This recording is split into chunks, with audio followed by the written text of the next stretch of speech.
Welcome, ladies and gentlemen, to yet another episode of Frankly Speaking. I'm, of course, your host today, as always, Frank Zaberick. And in the great words of that great game show host from Family Feud, Steve Harvey, we got another good one for you today, folks. So if you follow my show fairly faithfully, you know that, within the last month, I've had the Vice President of the New Hampshire Right to Life come here and talk about a little bit about what's happening now since the Supreme Court overturned Roe v. Wade, and what is the plans for his group, which is a pro-life group, probably the biggest, and I think probably the only pro-life group in New Hampshire, the New Hampshire Right to Life. And that's Vice President Kurt Wuelper. Kurt, how you doing today? I'm just doing great, Frank. Okay, so last time you were here a couple of weeks ago or so, you gave us a little bit of background of how you got involved with New Hampshire Right to Life and a little bit about yourself. But I thought we'd start off with a meme that I brought out a couple months ago. I actually had the associate pastor from my church here. And the show was called A Christian's Response to Abortion. And we had a couple of memes. And one of the memes, hopefully my director will get it on here while we're talking, shows somebody holding up an infant. And it's with the inscription, something to the effect according to the people who created this meme, it says that less than 1% of all abortions in America have to do regarding rape, incest, and life of the mother. And then the second statement goes, that would mean that 99.9% of the abortions is just for the woman's convenience, so to speak. And the question in preparation for this question, for this right here and now, is did you bounce that meme off anybody at New Hampshire Right to Life or maybe Massachusetts Right to Life to see if that's an accurate statement? Okay, so there's a number of aspects to this, and so I'll tell you, it's unusual for me. I actually went and did some research. Oh, okay. Okay, but the results of that are no different than it's very, very difficult to tack any number to the reasons why women have abortions because nobody keeps track of these things. It's also extremely difficult to, and there's a difference, well, anyway. So, first of all, there are two great resources. One is the Center for Disease Control, and they gather statistics nationwide from all the states that will give it to them. And the other is the Guttmacher Institute, because they're the research arm of the pro-aborts, right? They're Planned Parenthood's kissing cousins. All right. All right. So if you go to Guttmacher, they don't even want to talk about why women have abortions. They just don't. Right? I couldn't find anything on their site about why women have abortions, right? Because they're not interested in why. They're interested in promoting abortion. The CDC can't actually ask, or they could ask, but the only way they would get information is the provider would have to ask the woman, who may or may not be telling the truth. And that happens in a lot of cases. Yeah. Planned Parenthood will say that they do an intake questionnaire, which I argue, never mind, it's a different rabbit trail. Okay. They do an intake questionnaire to find out if the woman's being abused or something like that. Okay. Because they're mandatory reporters. I don't want to go on the road right now. But research shows if you talk to women after they've had abortions, they will give you multiple reasons why. And the vast majority of those reasons have to do with one form or another of coercion, right? Maybe the boyfriend that says, I'm not ready to be a father. Or the boyfriend who says, I'll kill you, Okay. right? Because it just so happens that homicide is the leading cause of death of pregnant women in the United States year after year. I did not know that. I am not saying that that's due to abortion, but I think it is. In any event, so nobody actually knows. I was at an event, I don't know, a few years ago, and I was talking to a guy who worked at a pharmacy, and he was right next door to a college, which shall remain unnamed. Right.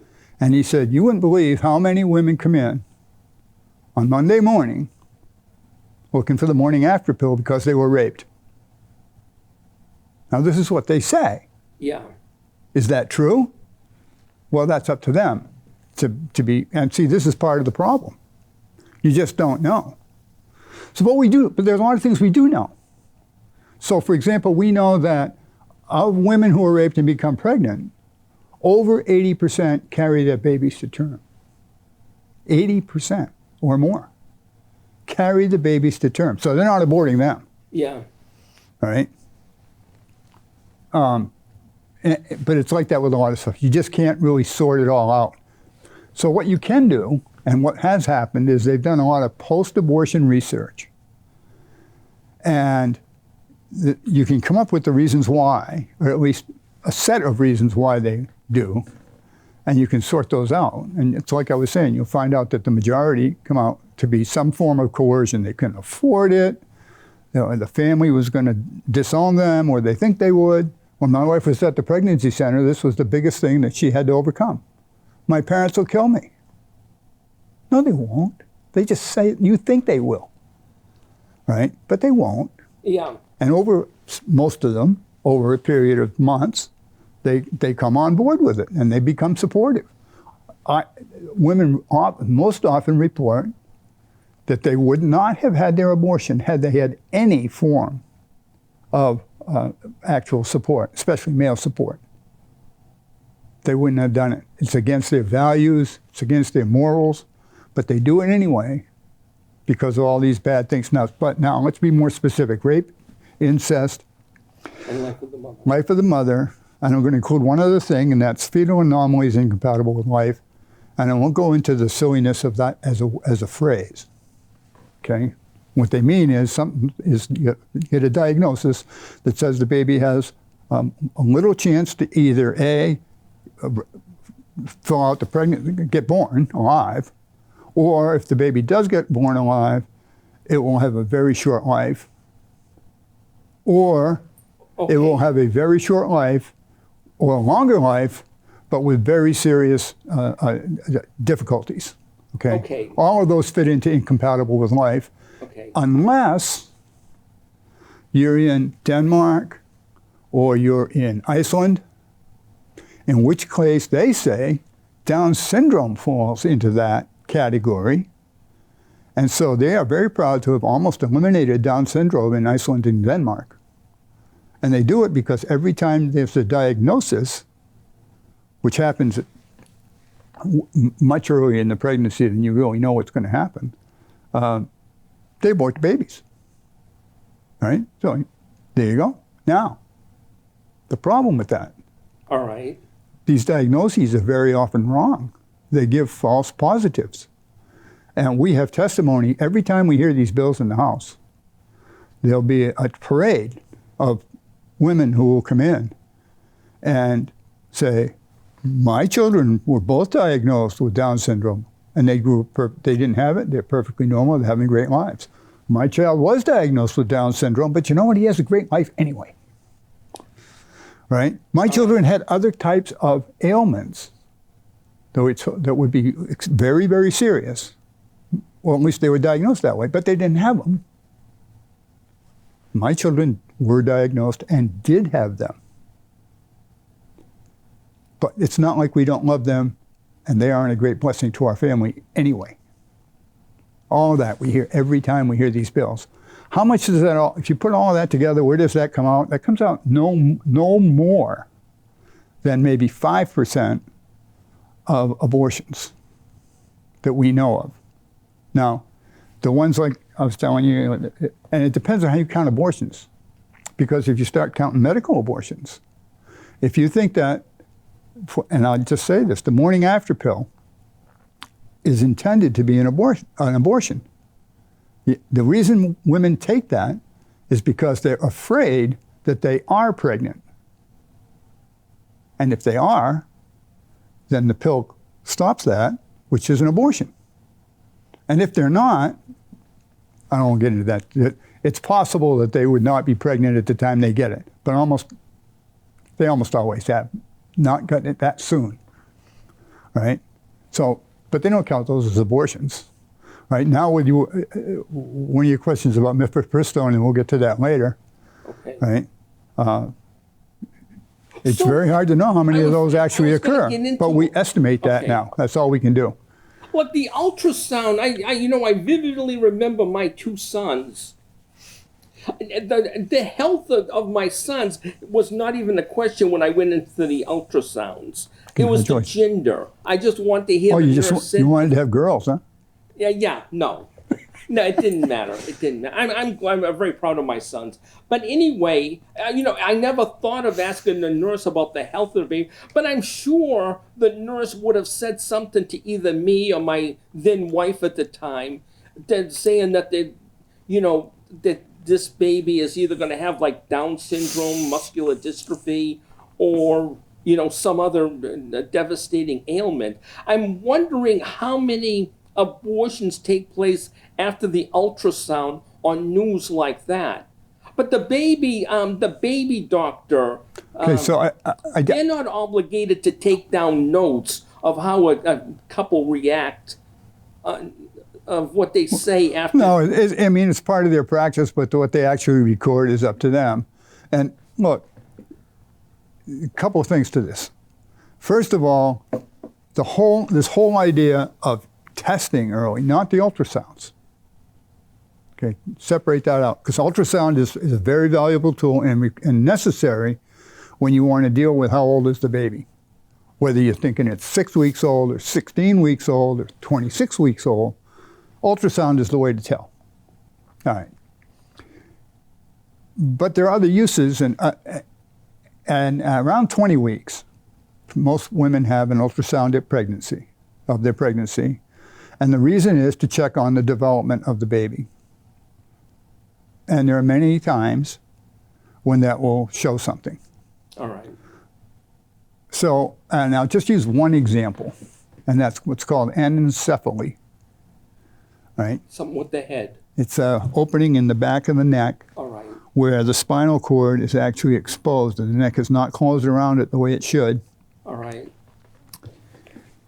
And this is one of those things that was thought to be incompatible with life, because not very long ago it was. But today they can do in utero surgery and close that up. And it's not that big a deal. And it's not easy, and you have to be in a place where that can be done. All right. Right? There are all kinds of these things that used to be, they talk a lot about preeclampsia. Anybody that saw, what was that thing? Well, never mind. There's a TV series about England and around the turn of the century and all of that. Very famous, Downton Abbey. Right? And the woman died of preeclampsia, which at that time was barely known what it was. Right? Today, they treat preeclampsia. So it's not as big a deal as we thought it was. It used to be, because our medical technology has come so far. So there are precious few. In fact, APLOG, Abortion Providers for Life of Obstetricians and Gynecology, says there's never a reason for for a surgical abortion late in a pregnancy. There never is. Because everything can be done. So, like take New Hampshire, we have the 24-week restriction. That's only for these reasons. But in every one of those cases, it's easier, faster, safer for the mother to actually deliver the baby and let, if you will, nature take its course than it is to go through a late-term abortion. Because a late-term abortion is actually quite a risky operation. It takes several days to do. Yeah. Okay, it does. It takes 3 or 4 days. Where you can do a C-section in a few hours, right? And you can deliver that baby, which in New Hampshire, the baby will be have a reasonable or better chance at full life. And it's much safer for the woman and much quicker. But let's go back to the testing. All right. There are lots of other tests that are done for these birth defects. And the question some mothers ask is, why would I have the test? Because the only reason to have the test is to find out if it's going to be, or if it might be something, if there are signs of it. But why do I want to know that? Unless if I'm going to carry the baby to term no matter what, because I'm pro-life and because I believe that it's my child, and it's my business as a mother to keep that baby alive and do what I can for it, why would I even have the test? But they are pressured into having tests. And then the tests deliver lots of false positives. And when they get one, they're pressured again to abort. And again, this is the kind of testimony we hear over and over and over in the State House. Right? I had to go to 3 different places through my pregnancy because the doctors were pressuring me to abort. And guess what? My baby was fine. But all the incentives are on the other side. Okay, so moving right along, one question that fell through the cracks from the last time I had you on, and we talked a little about this off camera. I was just curious. I mean, at first glance, I'd look at something like the New Hampshire Right to Life, and I assume it's 100% Christians or Catholics, a mix of both. But I'm curious, like the other faiths, even atheists and agnostics, to the best of your knowledge, is there other faiths and atheists involved, like staunchly involved like yourself, in the New Hampshire Right to Life group? I don't know of any in New Hampshire Right to Life that we're associated with right now. I mean, not on our board and not regular volunteers with us or something like that. So I can't say that we do have any. I will say that a couple things about faith. All these major religions condemn abortion, whether it's Catholics or Protestants or Muslims, even Hindus. Right? And Buddhists?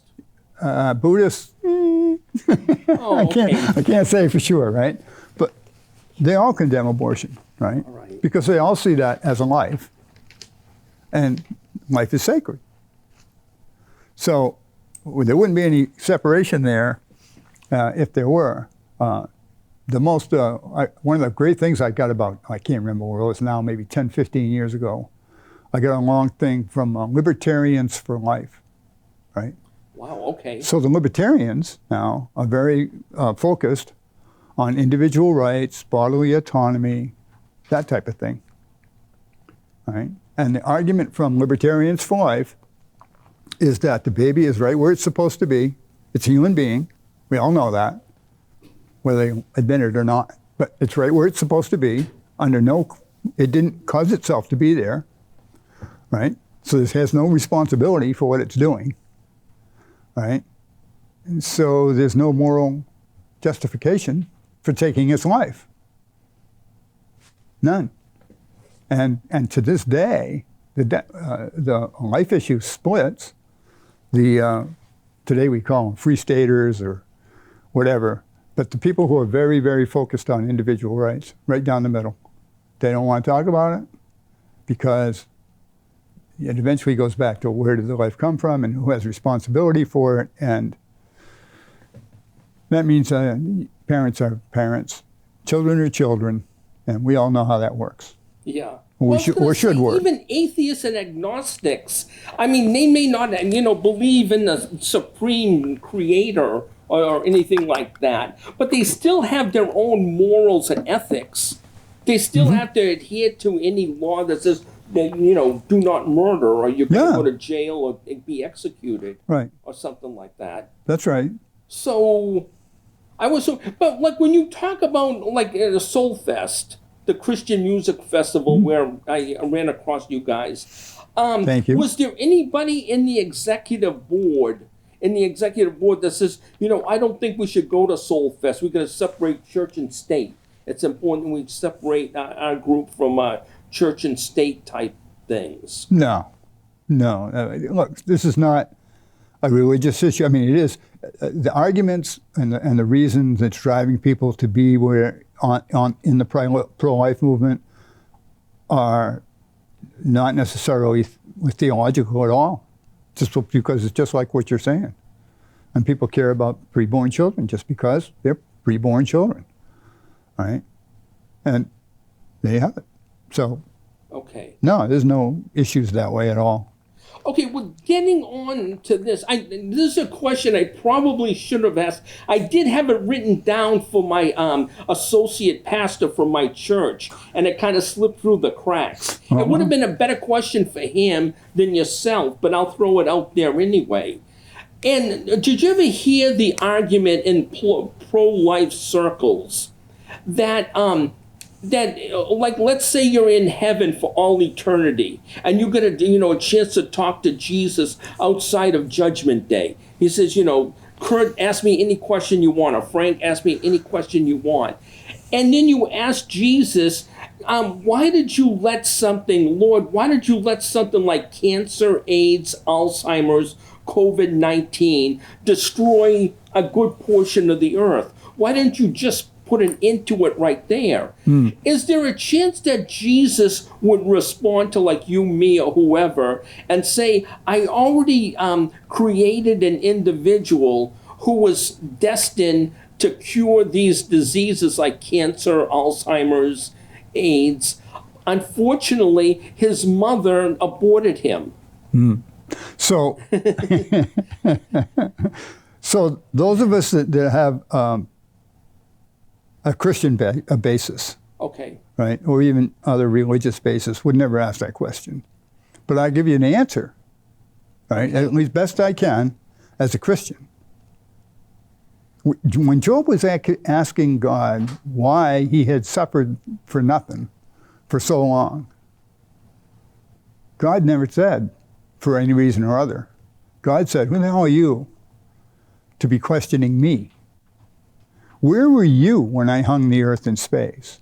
Where were you when I created the stars and the water and the ground you stand on? Where were you? And of course, Job has no answer. So that's an answer. Now here's another. All right. Paul says, we are God's workmanship, created in Christ Jesus for good works, which he has prepared beforehand. So it's our business as Christians to be doing good works that God has created beforehand. How can you do good works if there's not suffering in the world? Well, you can't. Yeah. There wouldn't be any good works. So the only answer I have, and the best I've ever heard for this question is, you can't have love without pain. So God allows these things in the world so that we can demonstrate our love for him and his creation. Yeah. But getting back to the first thing, the thing with the meme, and somebody who created that meme claiming that less than 1% of the abortions are regarding the incest, rape, or life of the mother. Yeah. A lot of pro-life people, and I'm sure a lot of pro-choice people, throw out a lot of things on the internet, especially the internet, that aren't really honest. Well, not And totally anyway. If they can't be proved, why not float it out there and see what happens? Hey, it's a great talking point. All right. Just like the question you asked. It's a great talking point. Right? They use the same kind of talking point, which I want to talk about sometime within the next 32 minutes. I want to talk about end-of-life things as well. But let me just answer this way.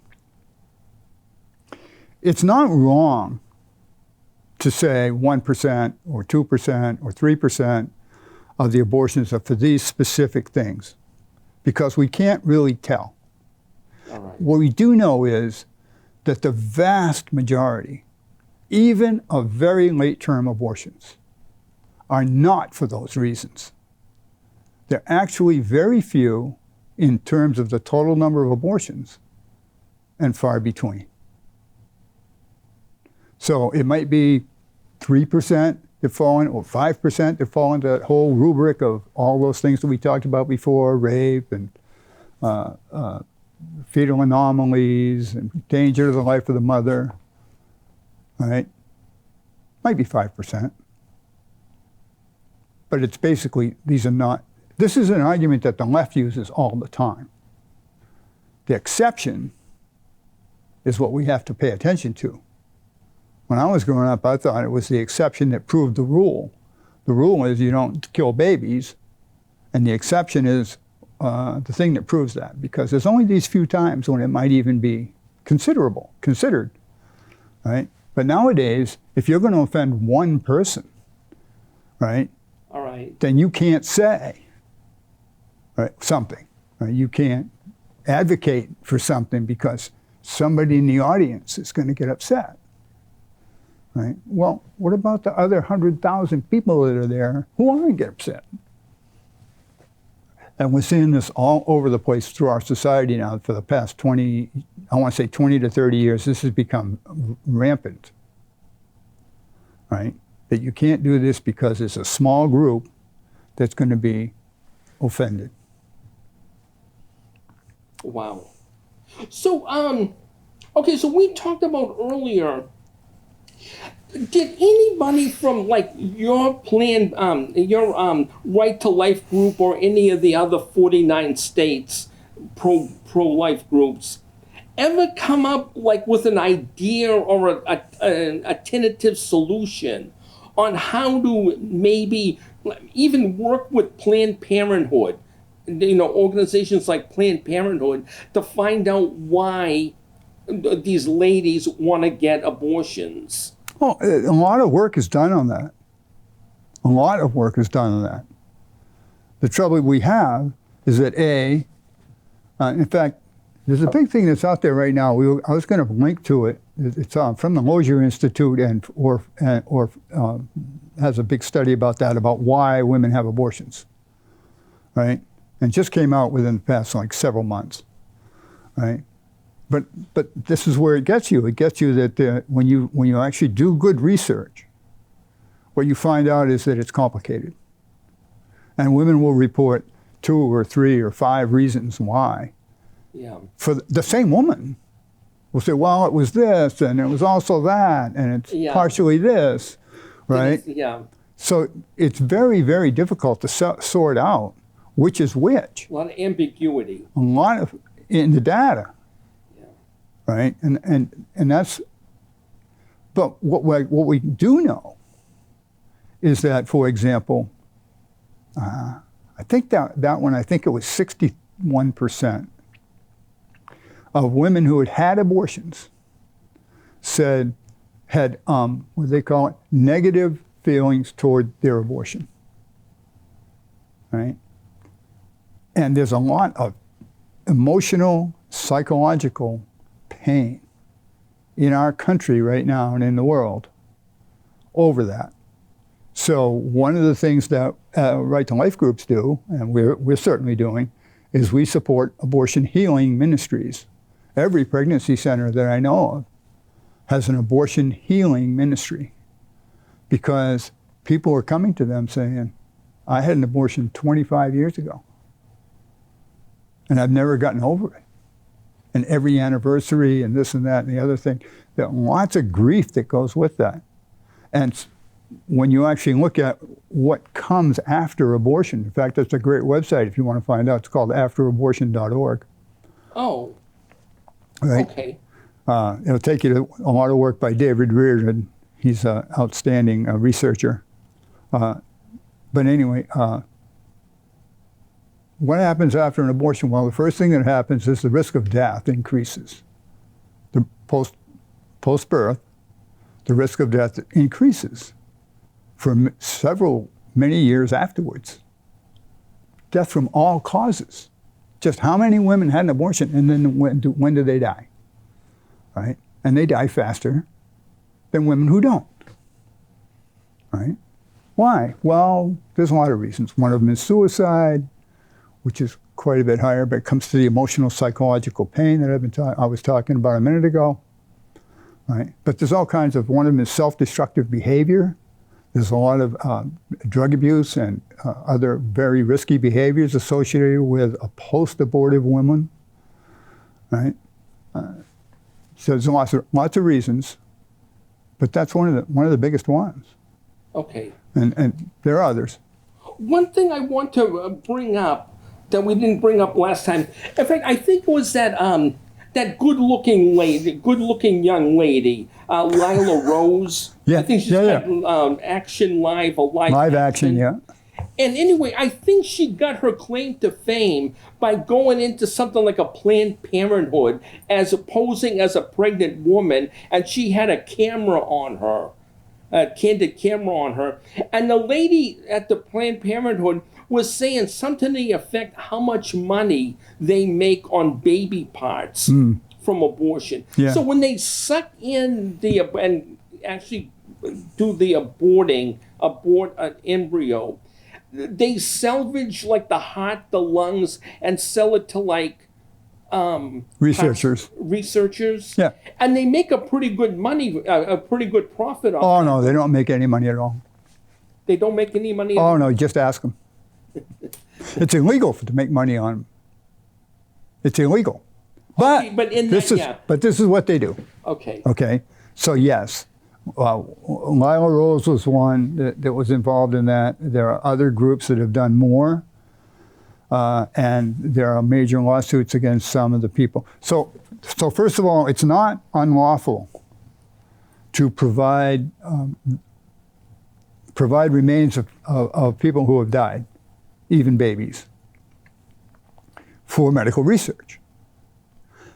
But there are strict bounds around what is allowed. So you're supposed to have informed consent. That is, whoever the person was should have offered that. And when we have living wills and things like that, and we have it on our driver's license now, you can designate your organs to go somewhere else. Well, it's no different with aborted babies, except the aborted babies are a lot younger, and their organs tend to be very pure. Right? So they are valuable. And they're being used for medical research. One of the things that many stauncher pro-lifers will not do, they won't take a lot of vaccines, because almost all the vaccines were generated from aborted babies' stem cells, right? But anyway, yes, it's a lucrative business for abortion mills, and I just want to, and it's ghoulish. But remember now, I told you the last time, when they do second and third trimester abortions, they have to ensure all the parts are there. So they're already taking all the parts and laying them out. It's not that difficult. And who was it? I can't remember now. Must be getting old.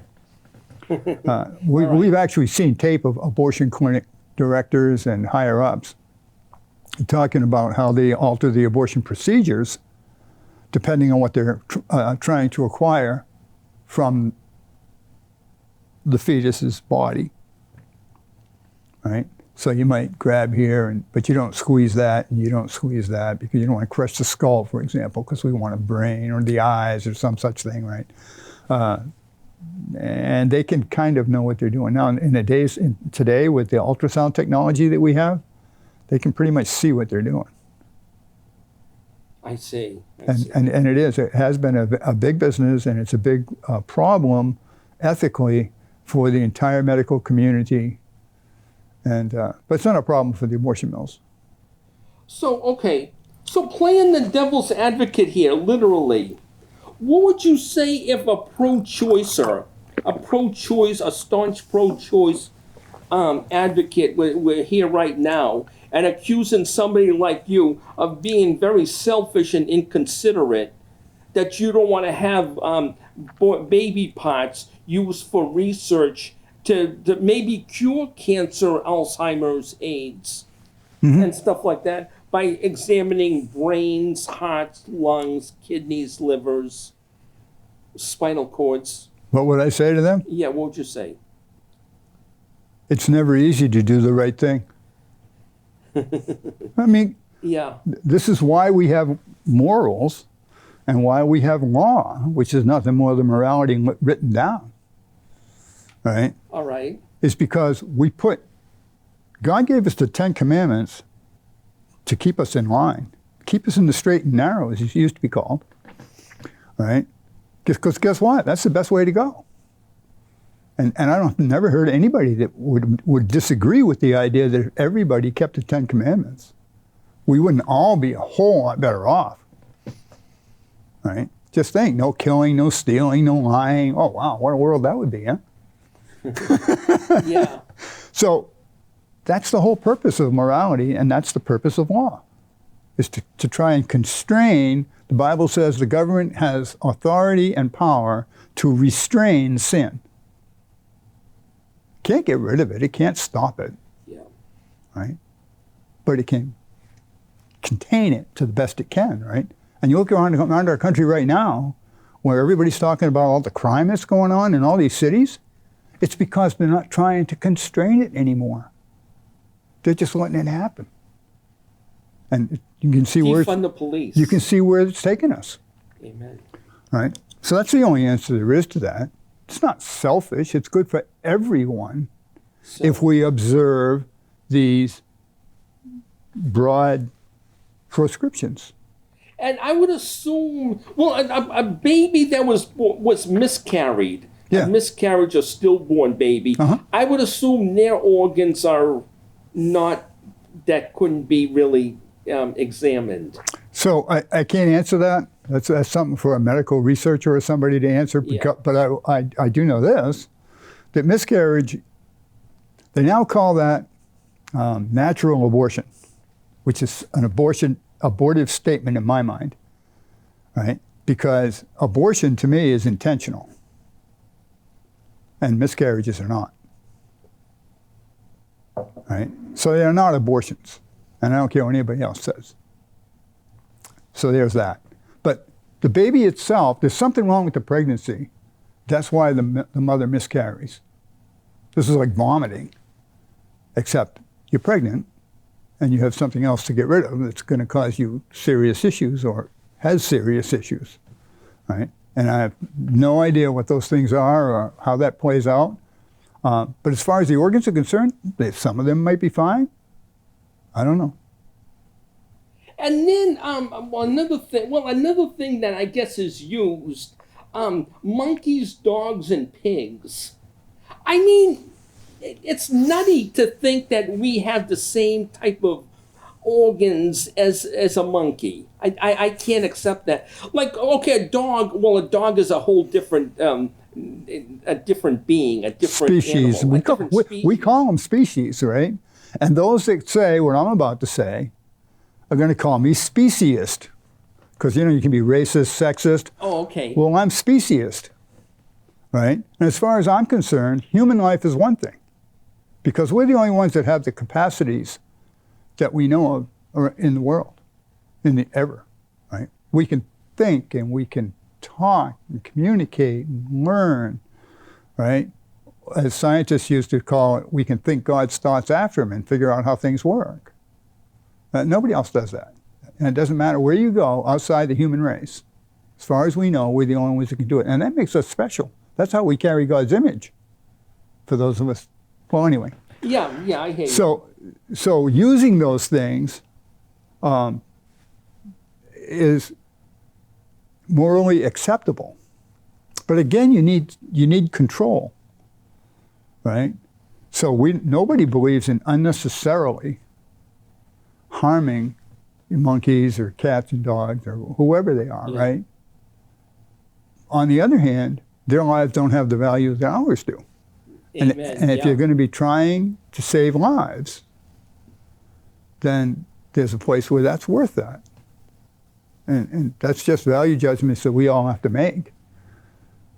So, I hear you. and what I don't think, and now they're getting quite on with this, They're actually growing organs in some of these animals, especially pigs. They're trying to transplant human organs or grow human organs inside these animals, and they're doing it with stem cells and other ways, with the idea that they can grow transplantable organs, so that when you need a heart transplant, we'll have plenty of them. All right? Kidneys, those are a dime a dozen.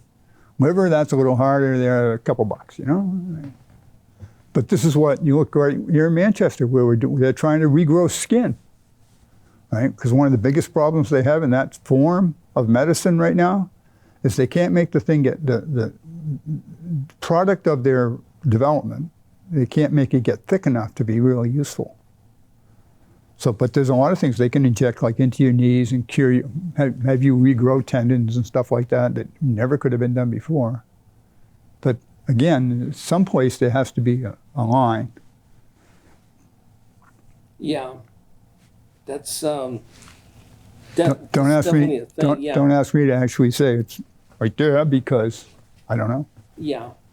Sorry. So anywho, getting back to you had mentioned about the RU486 drug. Yeah. I guess that's the abortion pill. Yeah. Mifepristone. What is the Mifepristone. side effects to that? Well, this is a fair question, and this is the answer to your question. Okay. You'll find some things in there. Oh, okay. Okay, I think. Because that's why it says, are women at risk, right? Because they're going to talk about some of the risks of taking it, right? And I'll just mention a couple. Sure. So the first thing is, when a woman, mifepristone was originally approved for only up to 7 weeks. And they've extended it now further, and blah, blah, blah. I'll get back to that in a minute, right? So the first question is, when is the drug going to be taken? And how do you know how old the baby is? Because if the baby is older than, let's just say, 8 weeks, right, then you've got 1 or 2, 3 possibilities. One is it will be a successful abortion. That's unlikely. One is you'll create serious problems with the baby.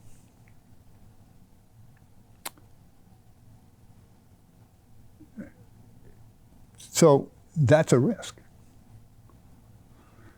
But even early in pregnancy, if you take it, you could kill the mother if she has an ectopic pregnancy. Now, this is relatively rare. It's only like 1 in 1,000 pregnancies are ectopic, where the baby actually grows in the fallopian tube, doesn't actually reach the uterus to start growing. It just starts growing. And that can grow in the fallopian tube enough, rupture it, and kill the mother at the same time. And you wouldn't know. This is why, remember back earlier, I said ultrasound was critical, because you had to know the age of the baby. See, ultrasound will show that. And you wouldn't give it. But it's not required. And now that where they are now, they're saying you can just sell them over the counter like cotton candy or something, aspirin. Like, so you have to go behind the counter for it. But anyway, that's why there's a big suit now at the U.S. Supreme Court, either at or on its way to. It's been 2 or 3 of them across the country. Because when mifepristone was first approved in the United States, it was almost like the COVID vaccine. It was approved under an emergency use authorization, as if pregnancy was an emergency. Right? So they didn't have the foundational research, just like we didn't have with the COVID vaccines. Right? We don't know, because they never did the studies of what the side effects are a year later, 3 years later. None of that has ever been done. We don't know what the effects would be on women of younger ages, because when they were getting it ready to try and get it on the market, they weren't doing that. They didn't test it on them. There's all kinds of things that are unknown, which is why when it was first approved, they had all these protocols, all these restrictions on how it could be used. This is the same thing as the laws and the morality, right? They said, well, we got to do this and we have to do that and we have to do that because we don't know how it's going to work. And then they just decided to throw them all out the window. Just throw them out the window. And that's what prompted, that's why these lawsuits are at the U.S. Supreme Court right now. I think it's right at the U.S. Supreme Court. Maybe it's only at the Court of Appeals level, but there've already been a couple of courts of appeals that have said you can just they're going to say that the FDA, they have said that the FDA was totally out of line when they first approved it, and again, when they removed all the safety requirements, right? It used to require 3 doctor's visits because you had to go in and get evaluated, and then you had to go back, you had to take the pills in the presence of the doctor because they wanted to know when you took those pills. And then you had to go back a little bit later to avoid, so they could check and see that you didn't have one of the worst side effects, which is a partial abortion or an incomplete abortion. And the baby was either dead still inside you or some other things that go with that. And I don't even exactly know what those are. So what they call birth control pills, which a lot of women who, are in a relationship, especially if they're in a relationship, they're not ready to get married or have a family yet, will take and hoping that they are mostly effective. They're not 100% effective. Sometimes they mess up and you're going to get pregnant anyway. But for the most part, the birth control pills are effective. Well, yes, they're effective in terms of preventing birth. Okay. But these are... Because I have to stop and be careful what I say here. Okay. Right? Now, at the same time, they're a boon to the abortion industry. Because in the best case, hormonal birth control is effective around 95% of the time. And effectiveness is called not getting pregnant, which means that for that other 5%, you're going to get pregnant. That's the best case scenario. That's where the pills are taken exactly as prescribed, no misses, right? And you can imagine how many women actually follow that regime. And it's not many. So we actually know that the practical effective rate is much lower, but we don't know how low. But every one of those pregnancies that comes from that, and I mean, just think, if you had 100 women taking hormonal birth control for a year, 5 of them would get pregnant. 50 in 1,000. 500 in 10,000. You see where I'm going with this? Yeah. We have millions of women taking these. Right? Now, every one of the pregnancies that comes from failure is what Planned Parenthood calls an unplanned pregnancy. And everybody can pretty much agree it's an unwanted pregnancy. Yeah. Right?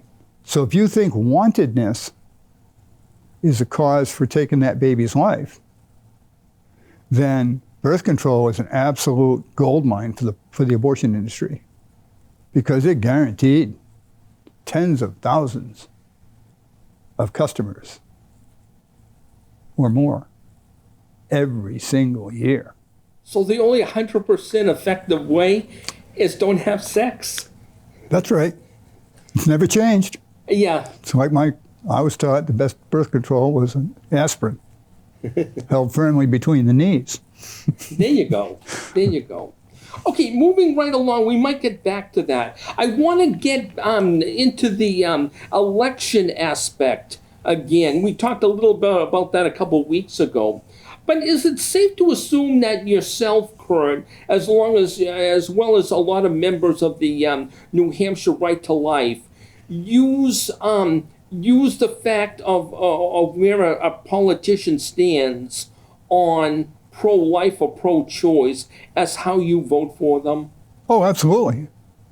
Okay. So I can tell you writ large. Now I haven't seen these numbers in a few years, so but I doubt if they've really changed, because most of the numbers regarding this issue in the political realm haven't significantly changed as long as we've been doing polling, right?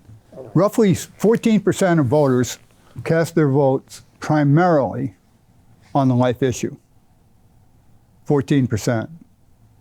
But they break this way: 8% for pro-life, 6% for pro-abort. So, but what does bother and hurts politicians more than anything is if they waffle. If they vacillate. If they can't come out and say, I'm for this and not for that. Amen. And stand on it, right? As long as they do that, they'll be fine.